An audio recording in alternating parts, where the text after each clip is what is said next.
All right, we're halfway through the techniques and just a couple of minutes away from pausing to answer some questions. So, a few more, and we're going to deal more with this in a moment, but cutting off the dominators. We're going to be dealing with that as a part of our troubleshooting, but I thought I'd mention it here to kind of alert you to the fact that it's an important part of our facilitating. We may not have discipline problems in our classes, but we will have some interesting personalities to deal with. Important for us to ask for opinions. Adults want to share their opinions. That's why there's so many blogs out there in the world, and what are there, a couple of 100,000 of them from what I understand. Adults want to share their opinions, so it's important to let them do that and to know that their opinions are respected and are welcome. A big part of your job is going to be to unstick the group. Sometimes a group can just get stuck on a certain point and just doesn't appear that it's going to be resolved. So your job is to intervene and just say that while this issue is important, we've got some other very important things to get done. So we're going to have to leave that unresolved and come back to it in a little while. Important for you to check the understanding of the group. Don't always assume that folks are grasping the topic that's being focused on. So it's important to ask every once in a while, is this making sense to folks? Is there anything you'd like more clarification on? Sometimes people are just waiting to be invited. They don't want to raise their hand and say, I don't get it. But if you open the door and say, now some of this is kind of tough, is there anyone that would like to get more clarification? They'll feel more comfortable. Facilitators of small groups need to be comfortable with silence because there are going to be times when you ask a question or in a discussion where things will just fall silent. And that's okay with adults. You know, let them percolate.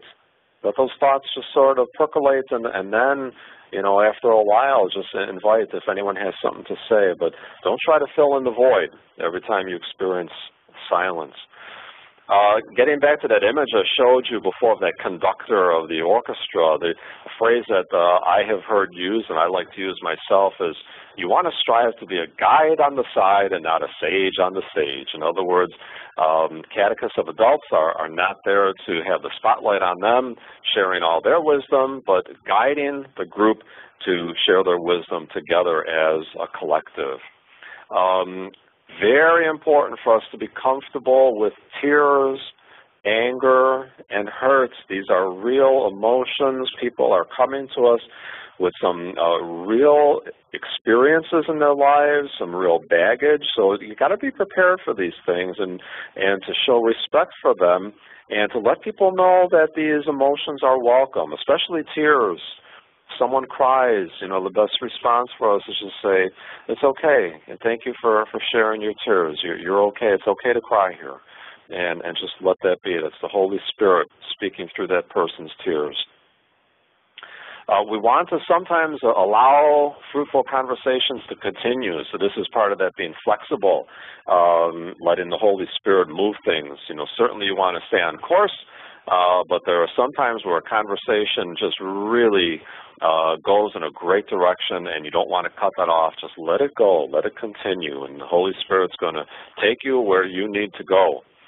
As you grow to the end of your sessions, summarize key points or ask folks in the group to do that. Another good way of respecting their wisdom and insight and their experience. Ask them to summarize what they thought were key points that were learned.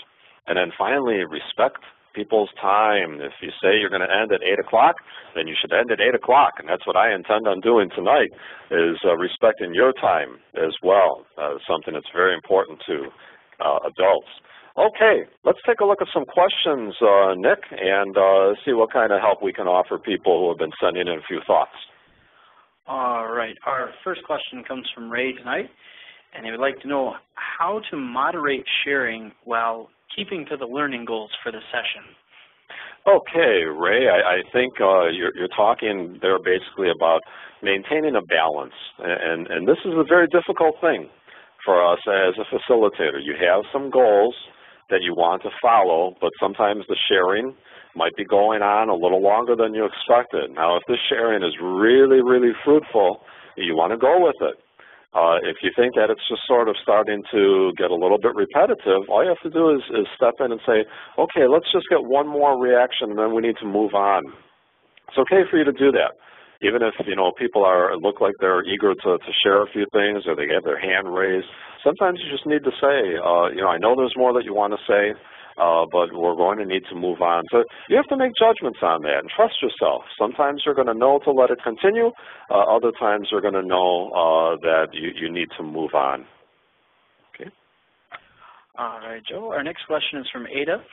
She'd like to know, how do you balance people's needs versus someone taking over the floor? Oh, excellent, Ada. This is one of the troubleshooting things we're going to get at. The group has a goal, and sometimes individuals have their own personal agenda. They can take over, and we're going to see in just a few minutes how we need to be prepared for that, as well as how we're going to be able to respond to that. Okay, so hang on there, Ada. We're going to be dealing with that in just another moment or two. How about one more, Nick? All right, Joe. Our third question this evening comes from Tori. She'd like to know, what's a good length of time for adult learning? What's too short? What's too long? Okay, I think you have to use your judgment on that as well and also ask your participants, but most experiences that I've been a part of are usually about 2 hours max, and that includes time for gathering and hospitality. So maybe 15 minutes at the beginning of just, people relaxing and saying hi and chatting before you get into things. And maybe a little time at the end for also, ending 15 minutes early and saying, let's just share some more, cookies and cake and coffee and so on. So generally it seems that about 2 hours that is on the outside. Anything that's, longer than that is difficult for people to commit to. Things that are shorter than that, you're not going to have time for people really to relax and be a part of a growing community. So, but, there's no set time. You have to sort of feel things out and ask as you go along how people are feeling about that.